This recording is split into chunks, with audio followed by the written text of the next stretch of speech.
Hi everybody, today we'll talk about how to fix or how to solve Blurry on Facebook. To know how to fix or how to solve Blurry on Facebook app, you should just go to settings. After that, you can click apps, default apps, app settings. Here in this list, you will enter to the window of Facebook. Here in this page of app info, you can click on first stop and you can click OK. Then you will enter to the window of storage. Here you can click clear cache.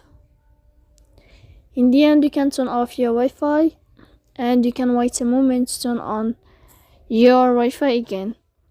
So please don't forget to support us by like and subscribe.